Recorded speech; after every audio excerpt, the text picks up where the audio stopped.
Cek. Assalamualaikum warahmatullahi wabarakatuh.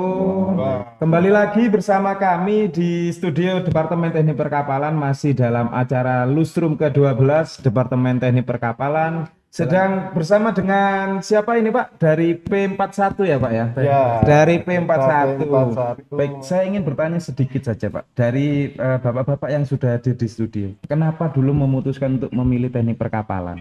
Ya, saya Budi Wayu Mardika, biasa dipanggil Dika ya. Sekarang jadi dosen. Kenapa milih perkapalan? Dulu kita hegemoni IPTN ya. Jadi saya memilih teknik penerbangan ITB sama teknik perkapalan ITS. Teknik perkapalan ITS itu dari ibu saya karena beliau kerja di Dirjen Hupla. Cuma ada pertanyaan dari saya, Pak. Di Pak Dika ini ya. Iya. Karena dulu ngambil S1-nya UNER sama ITS. Pak, gimana caranya? Nah, Yang gimana jelas, nih Pak Dika yang nih? jelas kalau ujian ya kan sering bentrok ya karena di pagi hari ya, dua-duanya kan pagi. Contoh kalau misalnya ada ujian konstruksi kapal dengan MSDM ya saya akan memilih MSDM dulu.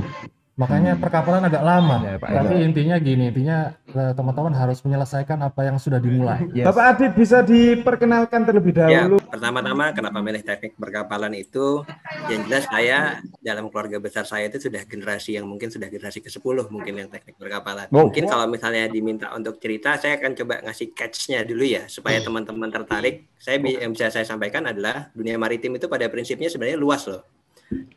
Namun orang-orang yang akan kita temui biasanya memang cuma segelintir orang yang memang expert dan rata-rata para alumni dari FTK itu sendiri.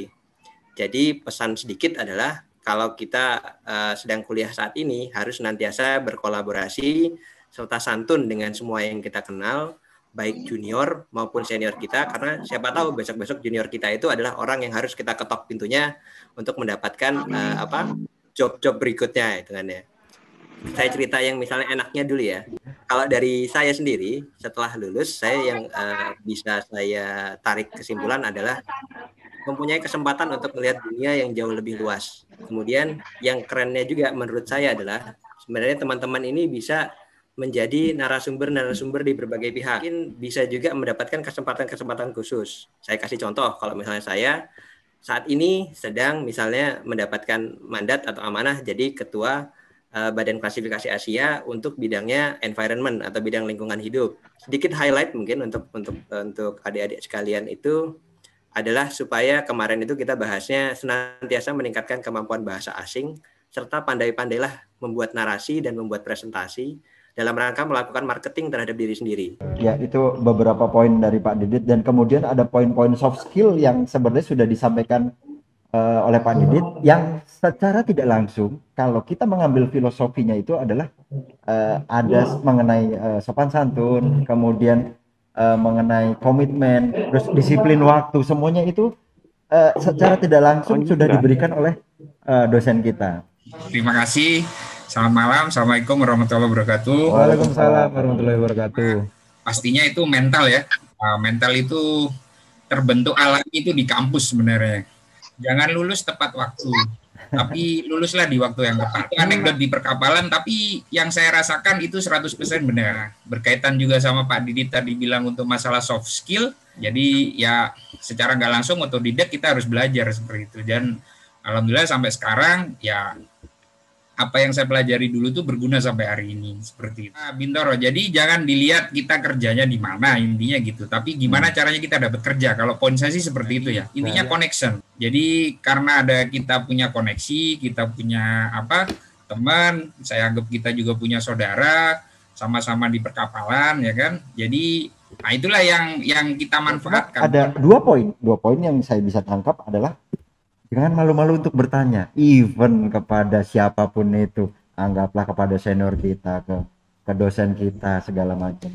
Nah, itulah yang namanya channeling network koneksi. Jadi, dan kedua adalah mengenai sebuah bargaining. ID monggo Pak Listio Prihantoro. Lustrum ini menyatukan kita ya. Iya, seru ya.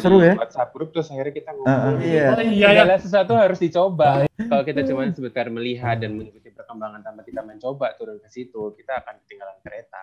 Pernah suatu ketika saya diajak sama teman, waktu itu ada anak-anak MMUGM ngajakin saya ke acara pitch deck atau apanya punya sales talk. Mereka masih anak umur 25 tahun, 26 tahun, pakai baju flanel, pakai celana. Dan mereka ngomongin soal we are dealing with business yang nilainya worth-nya sekitar 5 juta US dollar. Terus yang nilainya sama seperti saya kerja di galangan dan saya harus dealing dengan tingkat stres yang lebih tinggi. Memang di startup juga akhirnya stres juga, cuman tensinya berbeda. Kalau saya setidaknya tidak berusaha involve sama keadaan itu, saya akan ketinggalan gitu. Lalu kemudian dari situ saya belajar bahwa akhirnya ngambil kelas digital marketing, terus ketemu sama lingkaran orang-orang digital, dan akhirnya saya belajar.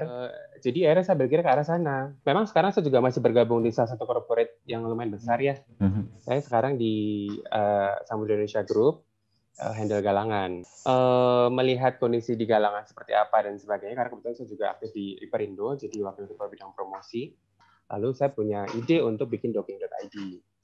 Ternyata lebih mudah saya untuk cari uang dari teman-teman untuk menjadi investor saya ketika saya masuk ke dunia maritim. Banyak sekali galangan-galangan yang mereka nggak punya digital exposure, cuma 38% dari total galangan Indonesia itu yang baru punya, bisa di-search lewat Google. Teman-teman yang mencari barang, saya nggak bicara soal galangan doang, tapi juga marine vendor. Teman-teman yang mencari barang itu adalah teman-teman Gen X, karena mereka level manager procurement itu mencari barang menggunakan digital. Jadi akhirnya gap-nya tuh nggak ketemu antara yang mau jualan barang sama yang mencari barang. Sedangkan ada riset saya lakukan sama tim saya bahwa 23% dari acara yang saya kerjakan itu 23%-nya itu adalah pesertanya dari teman-teman shipping. 13%-nya itu dari teman-teman galangan. Jadi ada gap yang cukup besar antara si pasar itu sudah mencari secara digital, tapi si produsen itu belum jualan lewat digital. Adalah e-commerce kolaborasi sama Om Bagus dari Bukalapak. Pak Tio ini memberikan sebuah teknik perkapalan yang dikombinasikan dengan teknologi, di mana dia bisa membaca peluang. Ya, dia membuat sebuah platform yang tujuannya adalah satu, ujung-ujungnya adalah mengenai supply chain. Ini yang sebenarnya nggak perlu khawatir kita akan bekerja di mana segala macam. Potensinya masih sangat banyak sekali. Jawaban paling krusial ketika saya dihadapin sama direksi waktu itu ditanyain, apa yang membuat saya harus meng-hire lo jadi pegawai saya?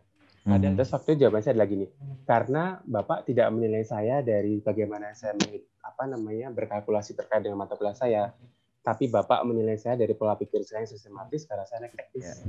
Nah, bedanya startup sama conventional company itu adalah startup berani ngambil resiko, dan startup sangat mudah adjusting dan keadaan, jadi sangat bisa gampang untuk berubah. Semoga apa yang telah kita sampaikan, setelah kita tahu segala macam, ada beberapa poin yang bisa diambil sedikit kiat-kiat dari angkatan kami untuk mahasiswa ataupun yang sudah lulus adalah satu adalah kenalilah diri kamu sendiri, kenalilah passion kamu ada di mana. Kedua adalah jangan lupa doa dan ikhtiar sesuai yang disampaikan oleh Pak Andi Komara. Nah, kemudian tambahkan beberapa poin mengenai additional certification, dan itu juga depend tuh sesuaikan sama refer to passion kamu tadi. Passionnya. Kemudian kalau misalkan additional certification dirasa bukan passion kamu, kuliahlah lagi gitu kan untuk mencapai jenjang selanjutnya. Kemudian adalah soft skill itu tingkatkan soft skills kamu dari sisi presentation skill, berkomunikasi itu sangat penting, dan tingkatkan bahasa komunikasi internasional yaitu bahasa Inggris. Mungkin itu ya yang, dan terakhir jangan mudah menyerah gitu. Itu penting. Gitu. Kondisi saat ini harus siap dalam keadaan apapun. Pembelajar. Selama kita meminta masalah itu diangkat, mungkin Tuhan tidak akan mengabulkan. Tapi saat kita berdoa diberi bahu dan pundak yang kuat untuk mengarungi hidup yang berat, insya Allah hati kita akan diberi kemudahan dan jiwa yang tetap. Sekian dari kami. Dan saya rasa kurang lebihnya kami mohon maaf yang sebesar-besarnya selaku dari pihak panitia. Terima kasih yang sebesar.